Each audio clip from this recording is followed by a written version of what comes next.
Hey, good morning. This is Dustin TenBroeck here with the Presidio Perspective. Yeah, and I'm Luke Jacobson. Thanks for joining us today. Thanks for joining us live on YouTube, Facebook Live, and many of you listening to this on your recording device. So happy that you tuned in with us today.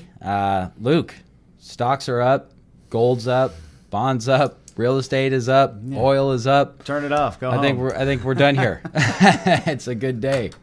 Yeah, I printed this off right before we walked in. I'm seeing the 10-year note at 1.55 down 8 basis points, which is a pretty massive move. Yeah. For fixed income. And just as a reminder, I think the peak was kind of 1.75 not long ago.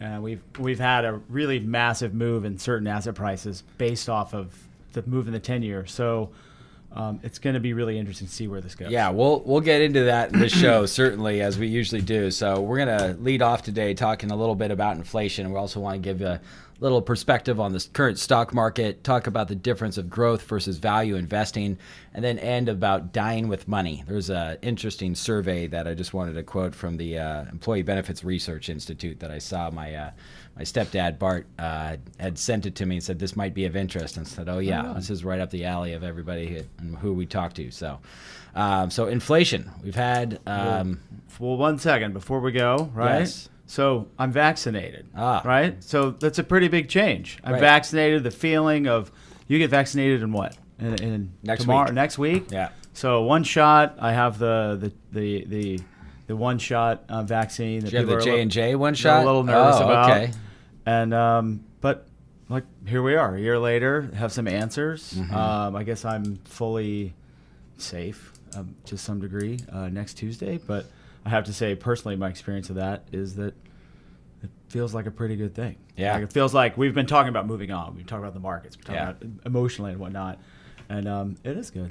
Yeah. My girlfriend just got her first shot today, very anxious about it, but got it done. And so these are all tangible pieces of us kind of moving into this new world. Yeah. So I share that. It's kind of an interesting change. It's an interesting feeling. We'll have to talk about it after you go through that. Yeah. I mean, I don't think we were anticipating that by this date, in the beginning of the year that we would have been scheduled or had our vaccines. And so that's the rollout's been pretty smooth, and lots of people, I know our clients and now starting to get into our age demographic, have been getting that vaccine and have had a lot more confidence going out. So we'll see.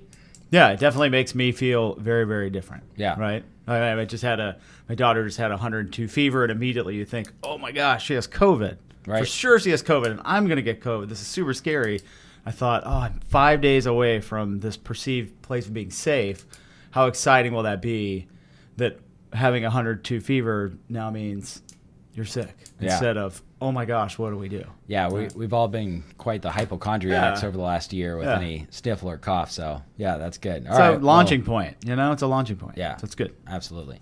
All right, so what do we have for inflation? We've had some interesting news come in. I think we had the highest reading that we've seen in about 9 years come back on inflation. We've seen a trend ticking up higher and higher. I know we've been talking about this, obviously, since the beginning of the second season of the show, being an overarching theme. And so what do you have for us? Well, so why does inflation matter? Why are we paying attention to it? And what are we using to benchmark it? Let's not just compare it to nothing, right? So the main thing we're thinking about with inflation is that easy monetary policy, or Jerome Powell and the Fed just handing out capital to us to spend to try to drive this invisible hand, is really based on inflation staying below an average rate of 2%. Mm-hmm. So the number that we printed, which is what the Fed will be looking at, they actually printed a 1.6 year-over-year change. So we're still below 2%. That being said, and this is part of this conversation of like, what is inflation that we feel and we spend versus what is the inflation that the Fed pays attention to. The 12-month period change of consumer price index for all goods was 2.6. 2.6, which is a pretty big number. That's right. So that's the highest reading since August of 2012. Right. So what do you when I just look at you and I say, yeah, don't pay attention to that number, it doesn't matter, which is what the Fed is kind of telling you. That number doesn't matter. Don't look at those numbers that are increasing all of your expenses. Don't pay attention to those. That's just temporary. That's kind of what they're saying. Yeah. So from a market perspective, 2.6 hurts my pocketbook quite a bit as I'm paying more in food, energy, gasoline. Yeah, gasoline spiked 9.1% in March. Right. It is the fourth straight month that we've seen an increase over 5% in gasoline prices. Kind of makes sense, right? Right. And, they strip out energy. Yeah. Don't pay attention to that. That's not part of your budget. Well, and this gets into, okay, what part of someone who is the term is used quite a bit, and a billionaire, and a 9% increase in gases isn't really going to impact him. But somebody who maybe is an essential worker who has maybe starting off new in their career that has lower salary, that increase is substantial. Right. And so I think the messaging we're getting, and remember a few weeks ago, maybe a few months ago, we talked about the love fest between Treasury Secretary and the Fed. And I think you have to continue to remember that the part of the cycle that we're in right now, think about this as a really, really big cycle of kind of even political movements, is we're really trying to help individuals that have been disproportionately hurt from this pandemic.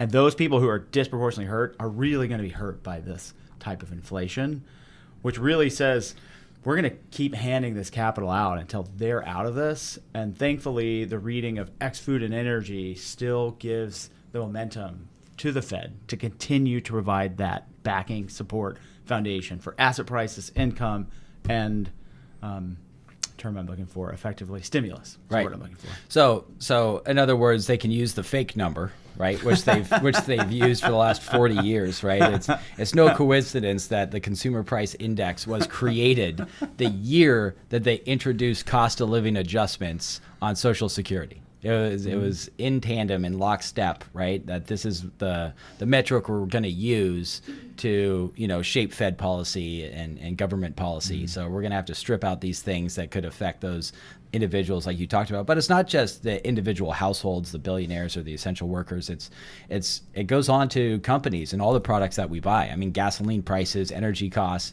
I mean, that's going to create a rising cost throughout all of the products that we buy. Just think of the pig and the python that you've been talking about with the buildup of the ports in Newport and the goods coming over from China. We've had the Suez Canal blocked up for a week, so semiconductor shortage, further strain on the supply chain. So we're going to see rising prices, and at some point that could tick into earnings for corporations. It will, right, over time. And so this inflation is certainly something for us to keep our eyes on, and I think you and I have been doing a good job, at least to the listeners of this show, making sure that we keep our eye on inflation. But I mean, essentially, the purchasing power, the value of our money is becoming worth less as that inflation number ticks in, meaning we have to earn more with our money. And it also means, right, that here we're going to introduce the risk of rising rates. And that's what we see in inflationary cycles. And so though I don't think you and I are expecting any spike in long-term interest rates which would cause the Fed to do anything on the short-term side of the curve, right, and increasing the federal funds rate, but we would see a gradual tick up of longer-term interest rates as these inflation numbers come back month over month. Right, and that's why we've been encouraging our clients and viewers and to look at your mortgages, right? Well, interest rates are still at all-time lows. It's a really savvy move that a lot of investors are making, right? Knowing that interest rates on the long term are going to go higher. Right now, they're extremely low, looking at any period of time in history, and so. We've encouraged and we've seen a lot of people who just refinanced a couple years ago, refinancing into better loans with longer maturities, which means they're going to pay back less valuable money, right? The money's going to be worth less 20, 25, 30 years from now. So pay the bank that money versus the more money today, right? And so we've been seeing a lot of investors take advantage of that. And that's a pretty shrewd move with this type of environment. But yeah, so inflation's coming back. And so, we've seen some of the other sectors in the service sector, hotel prices up 4.5%, car rentals up 12%, auto insurance up over 3%. Car prices up 10%. Yeah. Car prices. Right. So let's try to filter this down to really what matters, right? So really what matters here, I think if you try to just set aside a lot of the minutia, is that as interest rates change, asset prices need time to adjust to that relationship. So if we have a very rapid increase in interest rates or inflation that happens on a very, very short-term basis, asset prices will react in that same fashion. But if interest rates are able to rise over a longer-term time period, asset prices have a chance to adjust, expect that type of a relationship, and slowly adjust. And so that's what the market is really looking at. And I think that's what Powell is playing the Fed game right now of inflation expectations. There's a lot of theory about kind of how they talk and about setting expectations, and beating expectations is even more important than actually setting policy. Right. But I think the focus should be that interest rates have the potential to rise. We would prefer those to rise over a longer term time frame. And I think, I think we've talked about that, and Powell certainly talked about that, and the comfort level of letting inflation hit this new average, right? And so they're not going to do anything in the short term, but the market will rise the longer term rates on its own without the Fed doing anything, which would happen over time. And when we had significant inflation in the 70s, and a lot of that was from a massive oil embargo that happened in the mid-70s. Preceding that, there was a lot of very similar policies, stimulus events helping people in very similar circumstances that we're facing today with coronavirus. And even in that time frame, it took 5 years of very benign inflation to really ramp up. So I think our Fed chiefs are looking at that historical time frame and saying, this is going to take a lot longer than just 2 months. A little more gasoline on the fire. It's not going to hurt. I think that's fair. Yeah. I think it's fair to expect that. And as we wrote in our quarterly letter this time, we're coming out of a 100-year event. Right. And it's actually really fair for all of us to look at the future and say, we're going to really have to open up the spigots and listen to all this new data that's coming, because it's all very new and it's coming very fast. Yeah. So things that we're looking at, just to end this segment on some ways that the viewers and our audience can play this in their portfolios. What tends to do well in rising inflation rates? Stocks typically do benefit from higher inflation if you're looking at the asset class. Commodities, inflation-protected securities, and a weakening dollar would suggest that you might have some opportunity overseas, specifically maybe in emerging markets. Sure, that's correct. Right. All right. So more on that next show, I am sure. But let's turn our eyes to the stock market. So we've had a good day today, as we've already commented. So something I wanted to talk about is I want to continue our dialogue on the market rotation. But something we've discussed is the non-stay-at-home trade and the resurgence of the economy and sectors that were really hurt over the last year. And that there's a lot of upside out there in the stock market. And as we look on the horizon, you just commented about your vaccine, and I'm sitting in traffic now on my way home and to the office, and so all those things that we've talked about, the economy's reopening. Isn't a lot of that already priced in? I mean, this isn't news to Wall Street, right? And so when we think of the efficient markets and that theory of the markets pricing in the known information, wouldn't a lot of that information already be priced in? Meaning that if there was a stutter step in any of these things that we are expecting, that we could see some significant volatility. Certainly, we've had a big rise in multiples. So stocks are priced higher as a percentage or as a multiple of either their earnings or EBITDA or revenue. Or their non-earnings. Right, or their eyeballs. Yeah. So if you were going to look at multiples, it would be hard to argue that higher multiples don't create higher volatility if expectations aren't met. So there are expectations that there is a path to recovery, and that path is somewhat linear. The reality, as we just talked about with the 10-year, it's not linear. I think 2 weeks ago we talked about there was a Goldman Sachs estimate of the 10-year moving up into the low twos over the next 36 months.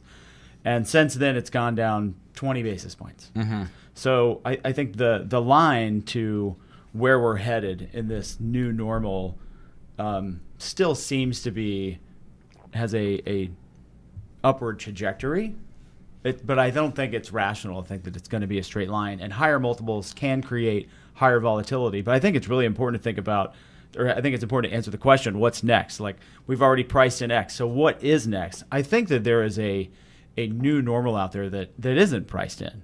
And we don't talk about specific securities or give investment advice on this call. However, I think it's important to just think about how technology is going to change your work life in the next 12 months. So once upon a time, it was work from work, then it was work from home. Now it's work from work and home. And think about all the technology, either devices or software, that has to happen to connect this workforce that is now legitimately in, I don't know, in a massive corporation, thousands of places at the exact same time. That's something that we didn't predict 24 months ago, and it's something we certainly didn't predict even 9 months ago, I don't think.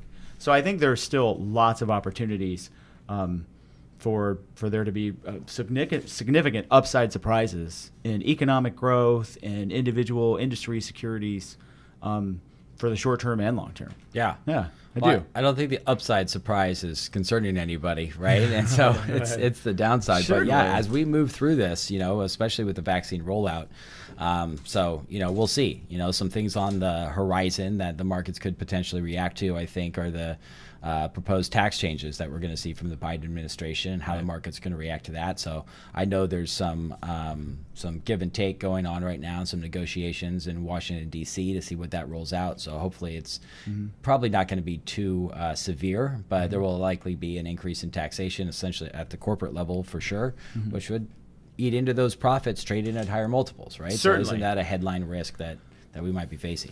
Right. It's a wall of worry Yeah. that we're going to have to meet. There's always Figure something. it out. There's always a wall of worry. There something, is. right? And- That's the stock market, though. And I think it's important to just mention that over the last 4 weeks, February 12th just continues to come out as kind of a peak in technology stocks this year. And while we're posting new highs in industrials, Dow Industrials, and S&P, we've had a lot of names that are not posting new highs right now. And so we've already had a lot of segments, industries, sectors that haven't met, that have already faced high multiples, significant drawdowns. And for people who were extremely bullish, extremely confident, Throw caution to the wind. they've suffered substantially. I mean, I have this paper here. Well, I mean, let's just use the example. If you've been reading some news articles, we had a billionaire go BK, family office, that was making massive bets across different areas of the market. And we won't go through those individual names. But yeah, in the last 3 weeks, we're making new highs, and we just had a $10 billion family office go bankrupt. Yeah. Now, that comes back to me, and I think of long-term capital management. I think that was 1998 that took the market down. Right. And somehow in this environment, not only have we had technology really roll over, we had some SEC open comment period about ADR shares from China, and these dynamics actually took down a family office. Yeah. So the market's still making highs. So I think it's important to have perspective on all that. Yeah, we should definitely think about bringing this on a future segment and talk about the leverage in the market. I don't think we've talked a lot about that, but we're seeing it, right? I mean, how does a company go bankrupt when the stock market's so hot, right? And when things are working so well, what's happening that could cause that to happen? And it's, fear and greed, right, comes into playing on our emotions, even at that institutional level, and bad things happen. So let's switch our focus a little bit. As we're talking about things that have worked and not worked in the market, I want to talk a little bit on this show about growth versus value investing. And I'm getting a lot of those conversations with our clients. I know that you are as well. There's been the difference between growth versus value. What type of? Let me go through a little Q&A with you, Luke, if I can. I just want to know a little bit about your buying habits and what you're interested in, okay? So do you like to buy investments with high volatility or risk, or low volatility or low risk? Prefer likely lower. Okay. Do you like to buy things that are overpriced or underpriced? Less overpriced, Yeah? certainly. Yeah. Thanks for humoring me on this one. I like it. All right. How about investments that pay you money, or the investments that don't pay you money? Yeah, depending on like to where get we're paid? looking. Sure. I like to get paid. Great. So sounds like you're a value investor. Yeah.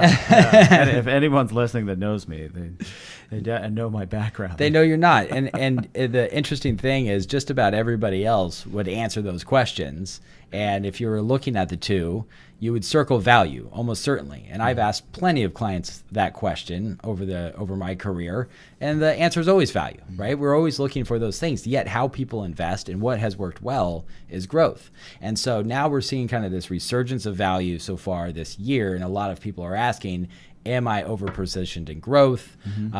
Some people have been value investors. If you are a value investor, God bless you. It's been a difficult ride. You've underperformed significantly. Maybe you don't know what you don't know, and that's okay. But I think on the growth side, there's a lot of growth investors that they don't know what they don't know. And if you just bought the new hottest thing that didn't make money, right, and you just put your money into that thing and you held on to it, a lot of them did very well. And not knowing the risk that they were taking or what's going on. But it seems like there's just a sea of investors out there that over the last 10 years, if not over the last 1 or 2, have just been able to buy the new hottest thing, right, with promises of growth in the future and do very, very well in their stock investments. Until potentially this beginning of this until first this quarter. first quarter, right? And so now they're coming back and asking, well, wait a minute, what's happening? I thought these things just go up and up and up, and all of a sudden I'm not seeing that. I'm hearing a big conversation about this tilt to value. So I wanted to have a little dialogue with you about Sure. that. So growth and value are definitions that are established by companies that create indices, and they sit down every quarter and they screen stocks and they say, this is a value and this is a growth. Now, if company ABC is a value stock today, can it be a growth stock tomorrow? Yes, it absolutely can change. And so depending on what happens over the next 24 months with, once again, fixed income in the 10-year yield, you will likely see a change from certain securities from growth to value if we start to see banks have significant leverage and have a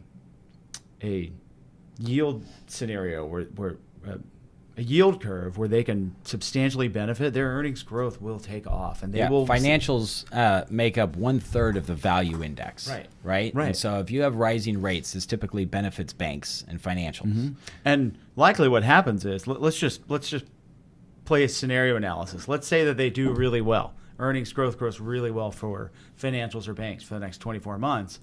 As that happens, they become more expensive because their price to book is high, and their earnings growth goes up. And what do? Russell will actually look and start claiming those to be growth stocks right in time for growth investors to buy them and for them to roll over. So I think the growth or value discussion right now is, maybe it's not this simple, but just for sake of simplicity, it's kind of fun to look at it this way. Dustin, what's the 10-year going to be in 6 months? Exactly. What's it going to be? I mean, we talk about sectors of the stock market, and in this conversation with growth and value, I mean, you can layer the dispersion over the last 15 years, right? Growth has just trumped value, almost, I think, doubled its return, right, over that time period. And certainly over the last 10, it's probably been even more dramatic. And if you just layer on that dispersion with the 10-year and the trend of the 10-year, I mean, it's just, when you don't have that hurdle rate, when you don't have inflation, the ability for growth stocks to outperform is significant. There's no hurdle rate they have to get over. You can leverage and borrow money to invest in your company, right? And with no inflation, right, you have lots and lots of time to make that money, right, for your company to be valuable. And a discounted model, money 10 years from now versus money today with no inflation is equal. Well, and let's think about I'll just bring up 3 factors that just come to the top of my head when I think about rates and the reason that's so important, because it has a huge impact on this growth versus value trade. Yeah. One, we're not the only fixed income department on the globe. So there's fixed income across the globe in various countries.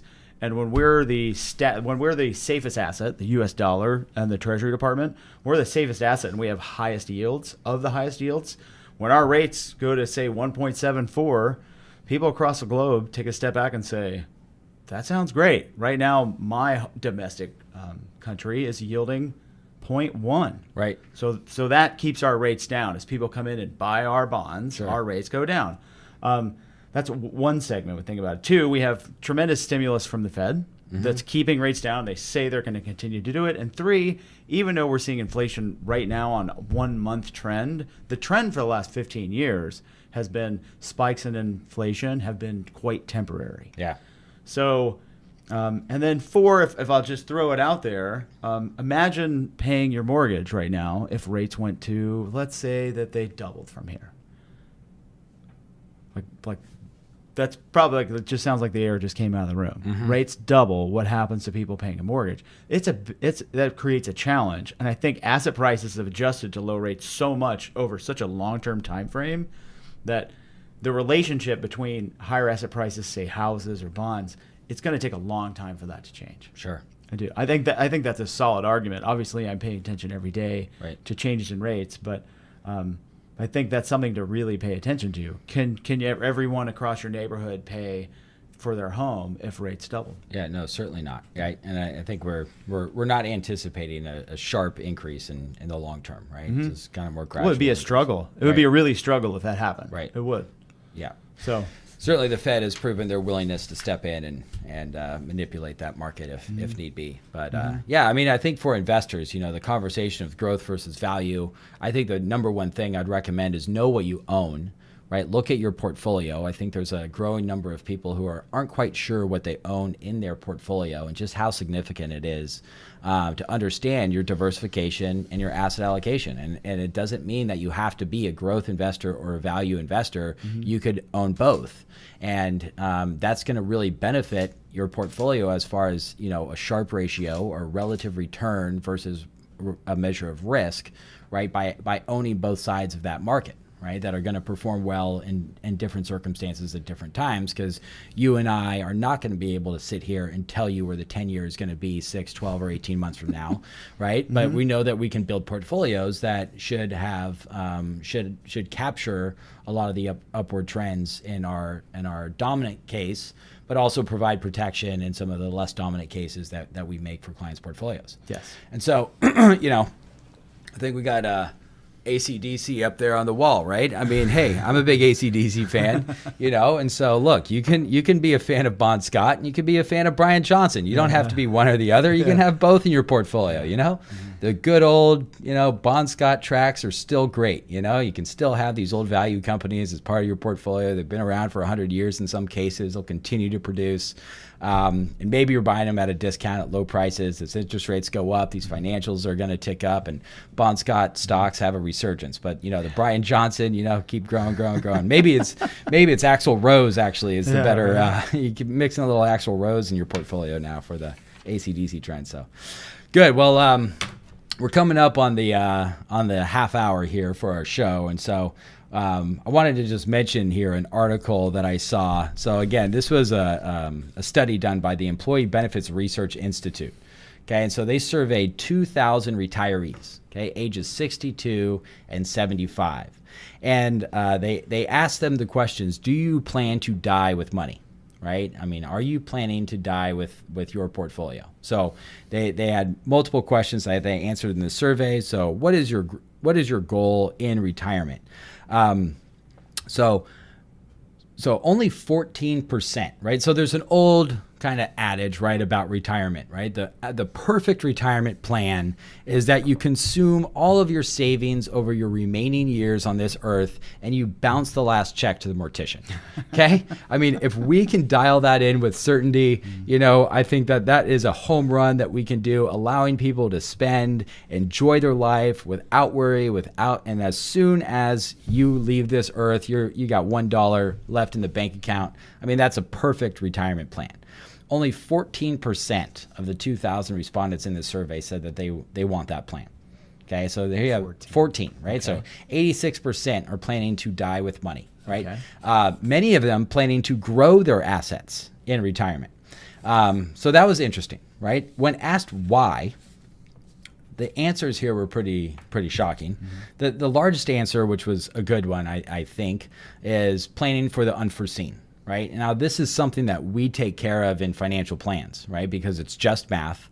And there are quantifiable studies that we can do to identify the things you might need your money for. What are those unforeseen events? Sometimes that's just laziness. We can foresee the cost of long-term care. We can foresee the need to help out a family member or loved one, right, who's in need. We can see inflation on the horizon, higher taxes on the horizon, right? What are the accidents that could occur, or hospital bills, which we have insurance for, so we're really planning for like max out-of-pocket deductibles, right? So there's all these, what if Social Security goes, bankrupt and we're only getting 79% of our payments? All of these what-if scenarios can be measured, and it's just math, to find out exactly how much money you might need for those unforeseen events in the future, right? So that was the largest the largest reason why people said they were saving. But the third highest was, it just makes me feel better, right?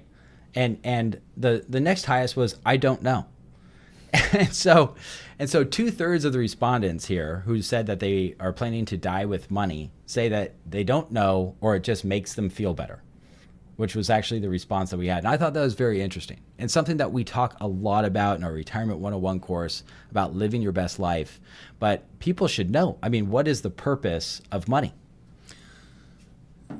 We talked about kind of flags that tick up when you when you meet a new prospect and you work through their financial plan right away, and you can look and say, oh, this individual has so much cash, I can help them so much. We can build an allocation to get them in the market where they feel comfortable, and they'll be better off because of it. This individual is in a target date fund. This target date fund is not working out for them. It's great. Another one that really hits me when I work through plans with prospects and clients is a lack of purpose for their money, which really speaks to this study that they did, that they continue to have the purpose of earning capital and saving it, earning it and saving it, lowering expenses, lowering expenses, saving, and not thinking about using your assets to drive your retirement. The pivot that you actually taught me a lot about pivoting from your career into retirement, and how difficult that pivot is, where you've spent, let's just use a round number, 60 years effectively accumulating assets, lowering your expenses to drive your contributions into either savings or your retirement.